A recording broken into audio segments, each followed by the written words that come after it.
Episode 8 of Beware the Batman, titled Allies.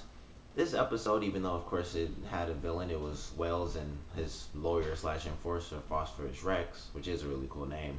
This episode was more about Batman and his interaction with both Katana and Gordon, which I thought was really cool. I thought it was just going to be sort of a dynamic duo episode, and Katana going out into the field with Batman, and they were just gonna beat people up, whoever the villain was, solve the problem.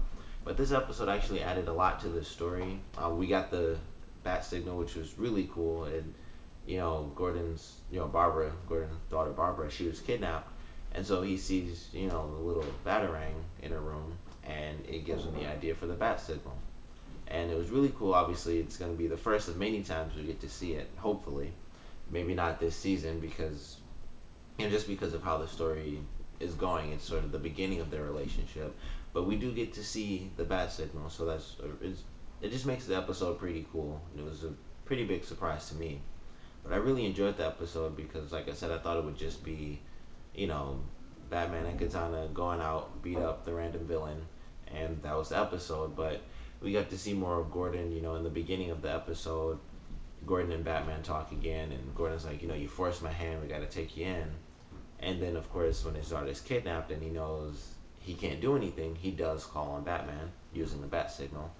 And, they have their interaction. And, of course, in the end of the episode, Batman does say, you know, we're on different sides of the law. I'm the vigilante, you're the hero cop. And, even though you asked me for help, I'll be there to help you. But, like you said earlier, we aren't really on the same team, but we do kind of want the same thing. And that was really cool. So hopefully later on in the episodes they'll become even closer.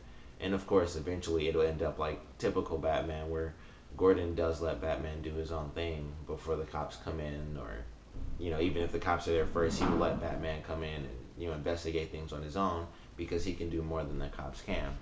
So I really appreciated that aspect of the episode because it was a bit of a surprise based on the title of the episode. I was, like I said twice already, I was really just expecting a regular, just fight bad guys with as a team episode. But I really like the dynamic that they had for Batman and Katana because even though they end up working together in the end, they are still working through their teamwork. And Katana, when she finally beats Phosphorus Rex, using the truck, it was really cool how they talked about it afterwards, where Batman's like, there's a difference between being lucky and forcing luck. And Katana admits herself, she's like, I know my teamwork needs help, and I should have told you what I was gonna do, but in the end we still won.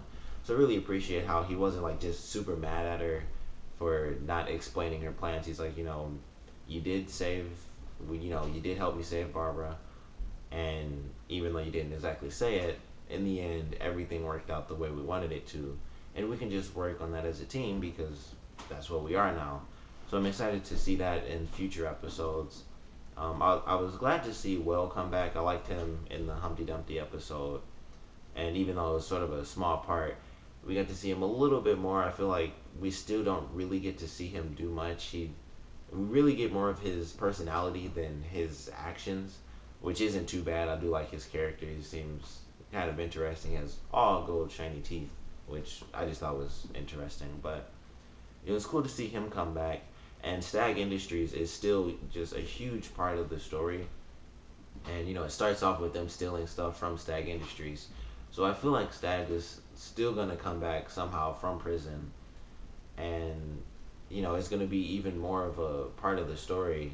And like aside from the League of Assassins, I feel like Stag is the most recurring character, and I'm just curious to see how his company is going to continue on now that he's in jail, or if it will even continue on, with his daughter and what he did with her. But it was interesting to see that they still mention Stag Industries so much, even though he was in the first episode, and then a few episodes back, and now he's in prison. But I'm curious to see where they go with that, and what they do with Well as a character, because obviously he is a recurring character now. I'm excited to see where he goes, and now that we know that Phosphorus Rex has superpowers, hopefully somehow he'll come back. And I really love the line when Barbara's in the chair. I like her as a character too, by the way. She was really funny when they, go to when they're first in the cauldron, and he's talking to the ghosts, who were really cool. I didn't think that they'd all have like masks and actually look creepy. I thought they'd just be people that, just are homeless, but they all like have bandages and all that stuff. So it was kind of creepy and kind of cool. But when she's tied up and she's talking like a typical bad guy mistake, trust another bad guy, basic plans and things like that. And eventually, towards the end of the episode, like just before Batman and Katana come in, she says like, bye bye secondary villain, and I just thought that was a funny line because, the whole season is meant to be secondary villains aside from the League of Assassins. So it's really cool to just see her character develop a little bit more. And obviously, the scene when Gordon's in her room, she has all the Batman stuff, all these articles and pictures and, the little batarang in her room. Or I guess just the Batman symbol is not really a batarang. But it was cool to see her character a little bit more, obviously, with her being who she is. We know that she'll be Batgirl at some point, hopefully, in this story. But it's good just to have her as a character because we never really. I think this is really the first episode where we do get to see her talk a lot because any other episode it's a couple of lines and that's about it. But she was kind of the focus for this. Aside from defeating the main villain, defeating the villain would save this girl. So it was good to see her come into play in this episode and just see her kind of swoon over Batman and Katana and how cool they were, and her asking for a grapnel I thought was a really funny scene when Gordon's like, you'll get one when you're old enough, and she's like, when will that be? And he's like, never. And I feel like that's a normal thing that Gordon has always said throughout like pretty much every Batman series. He's always like, you'll always be too young to be a vigilante because he's a cop, so that's kind of how he feels about it.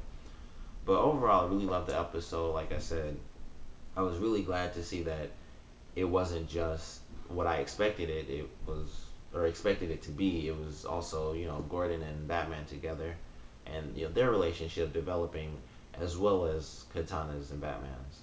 So I really enjoyed the episode. Obviously, comment below. Let me know what you thought. Where do you think things are gonna go now that we get to see Gordon sort of working with Batman more? He feels like they're more on the same side than they used to be. So where do you think things are gonna go from now? And what did you think of the back signal finally coming into the show? Thanks for watching.